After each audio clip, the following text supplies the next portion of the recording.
Dando sequência, então, à nossa programação, eu quero convidar a doutora Juliana Cusi.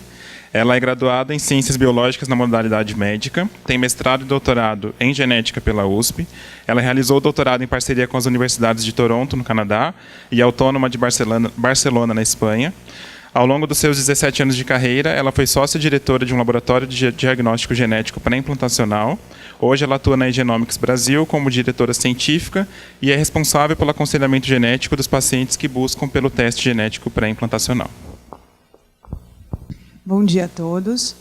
É uma honra estar aqui, ter sido convidada para participar e ainda terem pessoas que para mim sempre foram exemplares. Estou até emocionada, Dr. Thomas, doutora Ângela, Regina, obrigada.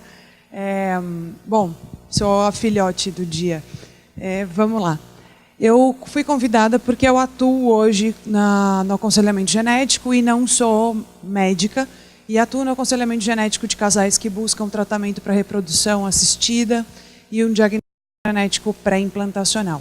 Trabalho com isso há mais de 10 anos e eu trouxe aqui, pelo título da palestra que me deram, a atuação profissional do profissional de saúde como aconselhador genético, e em seguida vinha no Brasil. E aí eu conversei com o pessoal e falei, olha, para falar exatamente como isso acontece no Brasil, eu não poderia me dar a liberdade de dizer como eu gostaria que fosse.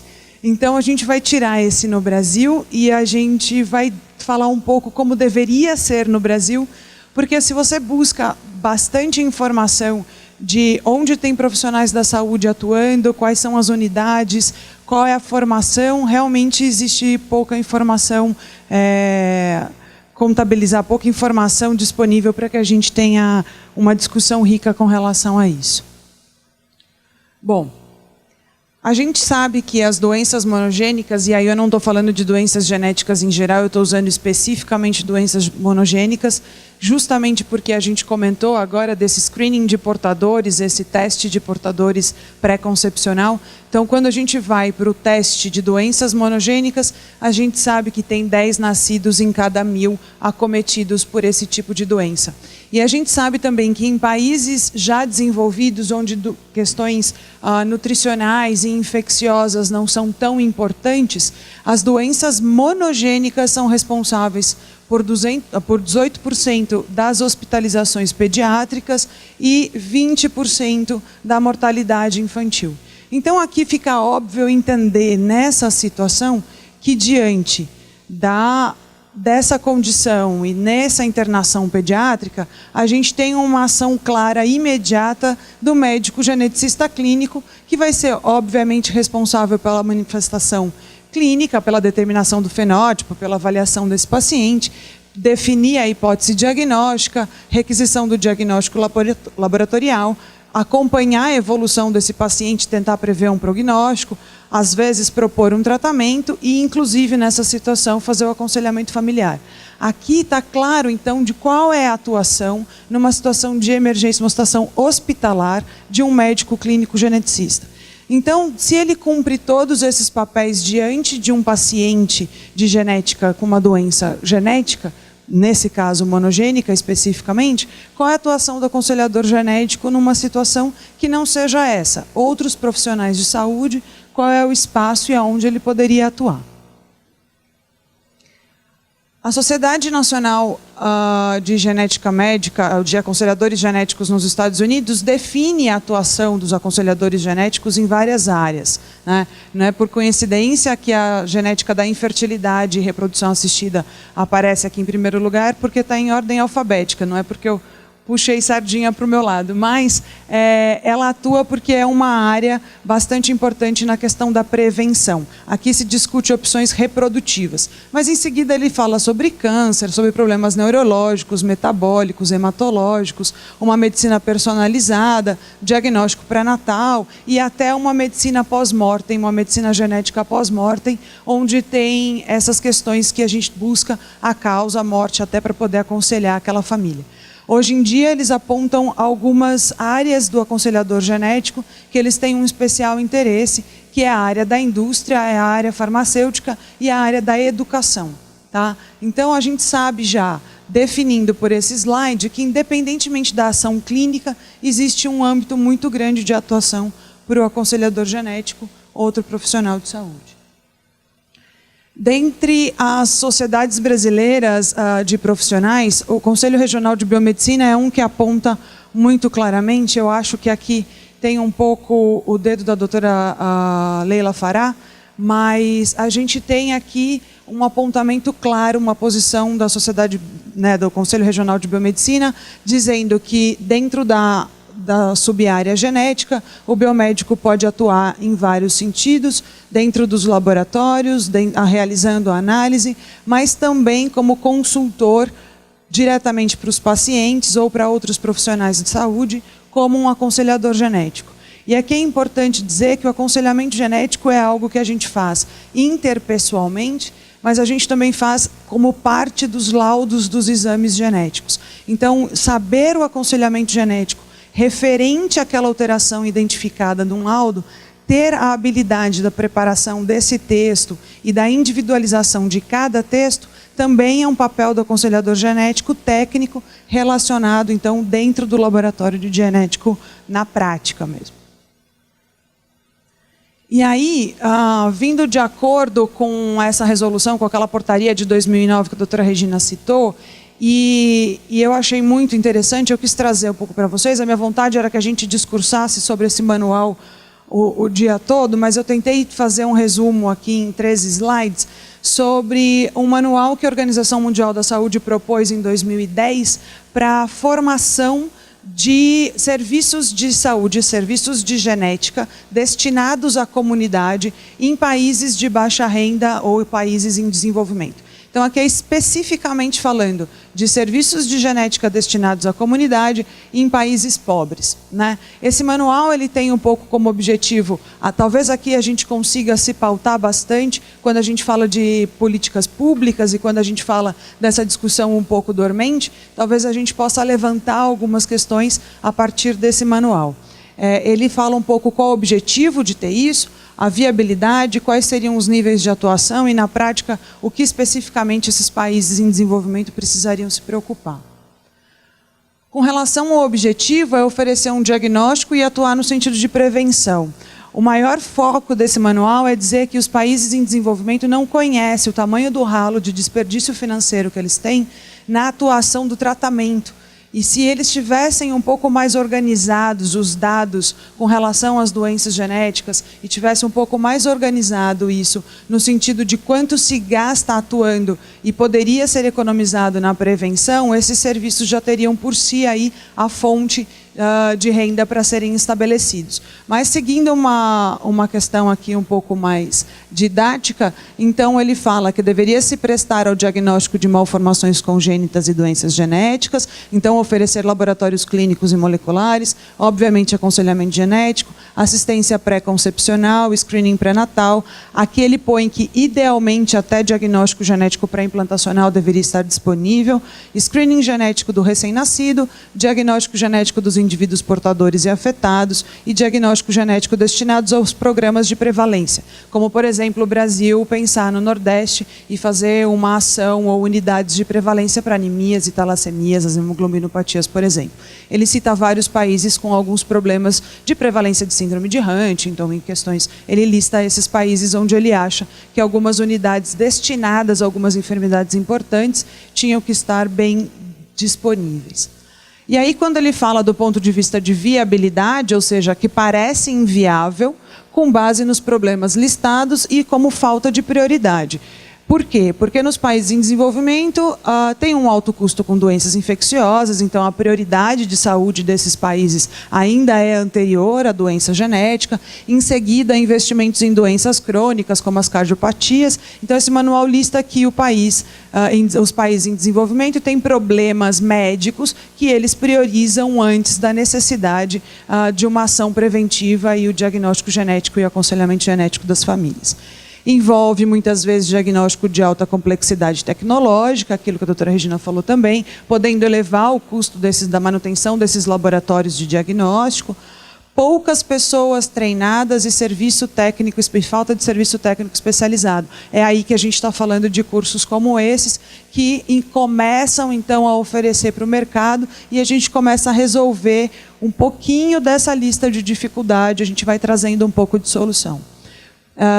fontes limitadas, fortes limitações legais e religiosas. Ele também entende que em países em desenvolvimento, em países pobres, muitas vezes a gente tem questões religiosas e questões culturais muito limitantes de uma ação do diagnóstico genético, que envolve muitas vezes prevenir o nascimento de um bebê com uma questão, que muitas vezes Deus quis, não quis, então isso é uma questão importante nesses países, mais frequentemente do que os países desenvolvidos. O setor público não associa o diagnóstico genético com a capacidade de prevenção, portanto ele não sabe contabilizar o quanto isso teria de economia financeira. Os dados epidemiológicos nesses países são insuficientes para mostrar a magnitude do custo gerado pelo tratamento e assistência de pacientes afetados por doenças genéticas. Então, a gente tem, certamente, aquilo que eu falei no início da minha aula, quando eu quisesse pontuar só do ponto de vista Brasil, a gente teria uma dificuldade para mensurar esses dados, porque a gente realmente tem uma dificuldade de um dado centralizado e levantamentos epidemiológicos sobre isso. A gente não sabe, por exemplo, quanto a gente gasta especificamente no tratamento de uma criança hoje que tem uma anemia falciforme, com todas as transfusões, todas as internações e todos os problemas. Então, isso não é contabilizado do ponto de vista de saúde pública. Os níveis de atuações, então, de atuação proposto por esse manual da Organização Mundial da Saúde são as estratégias de prevenção e tratamento. Obviamente, ele chama que a atuação primária está baseada nas estratégias reprodutivas, detectar os casais sobre risco, aqui eles chegam a pontuar, então, esse screening de portadores e os riscos prevalentes. Obter as opções para os casais, diagnóstico pré-natal, invasivo ou não, e, obviamente, esse setor da ação primária envolve muita discussão ética e religiosa e cultural, justamente porque a gente está falando sobre a reprodução dessas famílias, um planejamento familiar. O secundário está baseado em diagnóstico precoce, screening do recém-nascido, o acompanhamento da criança, visando qualidade de vida, intervenções e evitar complicações dessa criança, se possível. O terciário é muito mais complicado, está baseado na atuação clínica, correção cirúrgica, defeitos congênitos e programas de reabilitação quando é possível. Mas o que é mais interessante e óbvio, na nossa opinião, e eu acho que quando a gente começa a ler esse manual, a gente tem certeza que vai chegar nessa conclusão, é que para os países de baixa renda ou países em desenvolvimento, o que a gente tem como necessidade é pautar e organizar a ação primária. Fica mais fácil num país como o Brasil, em grandes centros, para quem tem acesso financeiro, alcançar a ação secundária e terciária, alcançar muitas vezes um tratamento ou um diagnóstico complexo de alta resolução, do que, enfim, que os pacientes das unidades públicas e básicas de saúde tenham acesso à unidade inicial, que é o uso da história familiar como estratégia de detecção de risco, diante de uma suspeita clínica, referenciar para um especialista, ou seja, ter essa conexão, por exemplo, entre as maternidades ou os serviços de ginecologia e pediatria, de saúde básica, está conectado com os especialistas e levantar a lebre de possíveis alterações e que isso não levasse a gente na necessidade de fazer os screenings de portadores ou diagnósticos tão complexos. Acompanhamento dos resultados de screening, acompanhamento pré-concepcional, o planejamento familiar reprodutivo é imprescindível pensando em prevenção, a detecção de portadores em situações de prevalência, de novo, aquelas situações em que as doenças que são altamente prevalentes em alguns países, aconselhamento pré-sintomático de doenças com manifestação tardia, ele pontua isso também de grande importância, e assistência pré-natal. Então, ele diz que se a gente já se esquecesse do secundário e do terciário que ele propõe no capítulo anterior e se focasse numa ação primária nos países em desenvolvimento, a gente já teria aí uma estrutura muito bem estabelecida, especialmente se o aconselhamento genético e a medicina genética tivesse diretamente relacionada com a clínica geral, em que os clínicos gerais pudessem levantar a suspeita, então, desses fatos ao atender esses casais e essas crianças.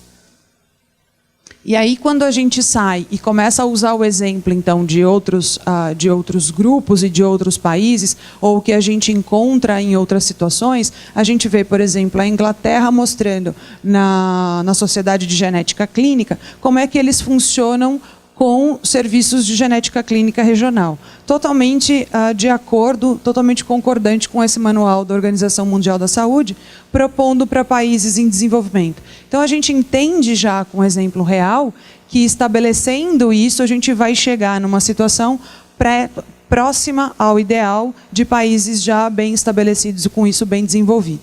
E dentro dos serviços regionais, a gente tem aí a atuação do geneticista clínico e a atuação do aconselhador genético, muito bem pautado qual é o papel e em que momento cada um atua naquela situação. O aconselhador genético vem como uma triagem desse casal, consegue resolver muitas das questões de dúvidas e perguntas familiares, cálculos de risco e a primeira intervenção com relação a essas famílias. E essas famílias só são encaminhadas para o médico geneticista quando sim tem um paciente aí ainda com dismorfias ou com questões específicas que não foram resolvidas ou que a hipótese de diagnóstico não foi fechado. O aconselhador genético tende a se manter próximo a essa família, ele passa a ter acesso a essa família volta a esse serviço com frequência, porque novas crianças nascem, porque esses indivíduos crescem e casam e vão ter os seus filhos, então passa a ser uma unidade básica de saúde associada à família, onde o aconselhador genético tem acesso, então, à evolução dessa família. E, para finalizar, o CDC mostra para a gente exatamente os dois profissionais que deveriam atuar como o aconselhador genético e o médico geneticista clínico, pontua exatamente a atuação do aconselhador genético, isso é muito claro. Então, certamente, do ponto de vista de políticas brasileiras, é uma questão aí da gente se pautar em grandes definições, em manuais que já estão muito bem estabelecidos. Então, a atuação do profissional da saúde como aconselhador genético exclui, obviamente, uma atuação clínica, desmorfologias, definição de diagnóstico clínico e terapia, que cabe exclusivamente ao médico, mas a atuação desse profissional pode ser listada como uma atuação primária de prevenção baseada na decisão reprodutiva, diagnóstico pré-natal e pacientes assintomáticos para doenças de manifestação tardia dominantes, assessoria técnica envolvendo exames laboratoriais, então do ponto de vista interno nos laboratórios definindo o aconselhamento genético como parte do laudo, o atendimento de profissionais da saúde explicando aqueles resultados e o atendimento aos pacientes diretamente. E certamente a educação na saúde voltada a outros profissionais de saúde, voltada à indústria, ou voltada a alguns fármacos que são atuação e tratamento. Especificamente, tirando como exemplo o diagnóstico genético pré-implantacional, que é a minha área de atuação, mas que a gente sabe que isso pode ser extrapolado para todas as áreas onde cabe aconselhamento genético, a gente tem aqui, no meu caso, uma tríade entre o médico ginecologista, que é a reprodução assistida, entre o médico geneticista e o aconselhamento genético voltado para o diagnóstico pré-implantacional. Muitas vezes a gente sofre esse caminho. Um ginecologista chega para mim e diz: Juliana, eu recebi um casal para fazer um tratamento, eles perderam um filho com uma malformação rara e agora eles estão aqui para que isso não aconteça novamente. Esse casal não tem nem o diagnóstico genético desse bebê anterior que foi perdido, dessa alteração anterior. Então, o primeiro caminho é que esse casal venha para o médico geneticista, onde essa história seja avaliada, onde o diagnóstico genético seja realizado. Uma vez que eu tenha a causa dessa doença nessa família, ele vem para o aconselhamento genético prévio ao diagnóstico genético pré-implantacional, entender que esse diagnóstico não é capaz de entregar uma criança completamente perfeita, qual é o foco do diagnóstico, qual é a doença que a gente está avaliando, como aplicar, o que esperar desse diagnóstico, o que esperar em termos de embriões, em possibilidade de implantação desse embrião, em riscos de cromossomopatia associada a uma doença gênica, enfim. Tem uma infinidade de coisas para serem conversadas nesse aconselhamento genético prévio ao diagnóstico, e aí, depois desse aconselhamento feito, a gente volta para a reprodução assistida. Agora esse casal está pronto para um tratamento de reprodução. Algumas vezes acontecem ao contrário. Eu tenho um colega médico geneticista que tem o caso e precisa aconselhar para ir para a reprodução. Então, esse caminho aqui, ele é multidirecional, ele não é um fluxo contínuo, não tem uma regra, porque muitas vezes a porta de entrada para aquele casal é aquela que ele acha mais acessível. Então, volta naquele slide anterior, onde a Organização Mundial da Saúde diz que a interação genética, ou seja, a porta de entrada para um pai pode ser a pediatria e a porta de entrada para um casal pode ser a ginecologia, e a partir daí ser direcionado para os profissionais que realmente competem aqui para poder fechar de forma adequada esse caso e trazer para esse casal a maior forma de informação e que ele tenha o melhor tratamento possível. Bom, eu queria agradecer o convite de vocês e lembrando a empresa que eu represento hoje, a gente está disponível em muitos países, que faz com que a gente tenha essa possibilidade, então, de trocar figurinhas e aí conseguir trazer para cá um pouco de informação do que passa em outros lugares. Obrigada.